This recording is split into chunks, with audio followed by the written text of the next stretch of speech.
Hello, everybody.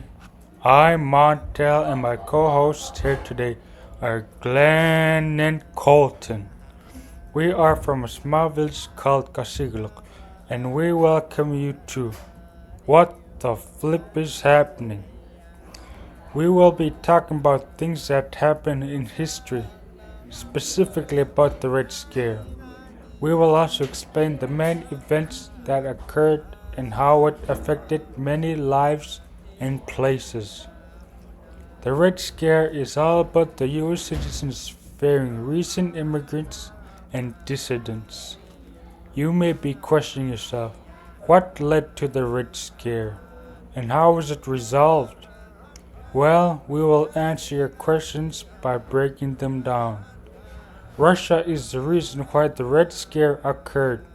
During the revolution that led to fear of many immigrants, places like Russia, Southern and Western Europe intended to overthrow the United States government. Alongside the Red Scare, the end of World War I caused problems like production due decline and rising unemployment. I have to say that was an ugly time to be a citizen in the US and Russia. Because of the Russian Revolution, no jobs and companies are declining. If I was alive during that period, I would pack my things and move just for a little while to avoid it. Era occurred in the year 1917 to 1920, January 2. Over 4,000 suspected radicals were seized nationwide. Over 800 people were arrested in New England from locations that were in Boston, Brockton, Chelsea, Fitchburg, Lawrence, and Lynn.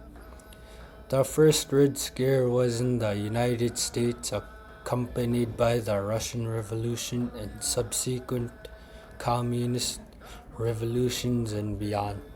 The outcome of the first Red Scare had a lasting impact on the Russian Revolution of 1917 to 1920. In 1919, U.S. states anarchist bombing happened. There were bombs that were carried and attempted by Galenists, anarchists from April through June 1919. The targets included anti-immigrations, politicians, anarchists, officials, businessmen, as well as journalists and the church. Most of the bombs were sent by mail. One man named Carlo Valtinocchi blew up the front of newly appointed Attorney General A. Michelle Palmer's home and himself in the process because the bomb blew up too early. The effects of the Red Scare led to mass political persecution, scapegoating, and the ousting of those in government positions who have had connections with left-wing to far-left ideology.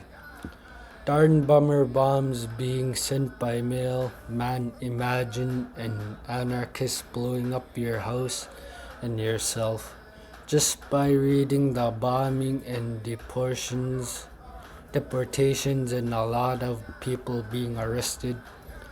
I know for sure there was a lot of tension between the government and society. The threat of communism led to a force that created a wedge between society and the United States government. During this time period, the lines of civil liberties and national security began to blur, and U.S. citizens felt a sense of uncertainty.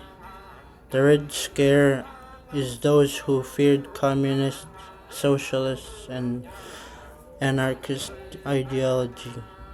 The communists are those that are classless societies in which all property and wealth that are commonly owned instead of being owned by individuals.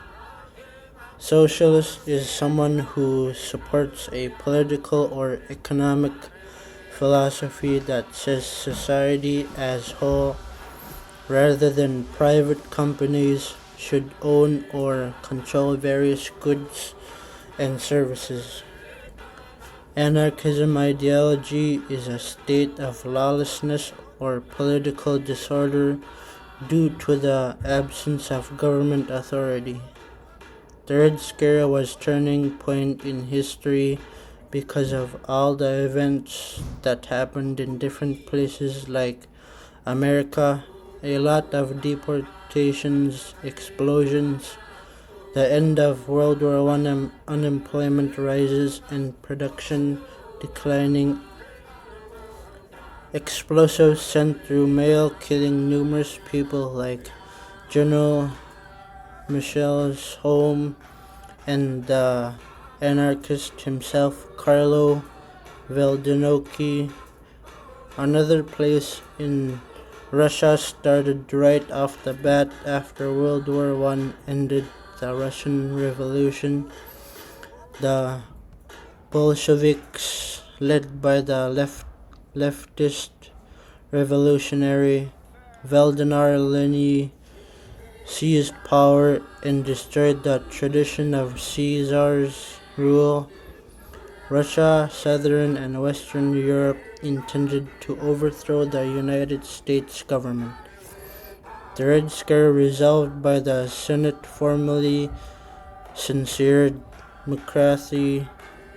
His political standing and power were significantly decreased, and much of the tension surrounding the idea of possible communist takeover died. In my opinion, if the Red Scare never happened, I think there wouldn't have been a lot of tension towards the US and Russia, alongside Boston, Brockton, Chelsea, Fitchburg, Lawrence, and Lynn, and of course the government, politicians, and society. The deportation officers probably wouldn't have to do a lot of work looking for immigrants to send them back home. Who knows how society would be today if the Red Scare never happened? What's your opinion? There were two Red Scares that occurred, one in the year 1905 to 1920, and the second one in 1940 to 1950. The first one started after World War I ended, and then after World War II ended. There are two reasons why the Red Scares occurred: the Russian Revolution and wars. Thanks for listening and tuning in. If you enjoyed this episode, be sure to subscribe to What the Flip is Happening. For more deep dives into history, feel free to share your thoughts with us on Akula Elitnaurvik. Be sure to come back for more interesting facts about history.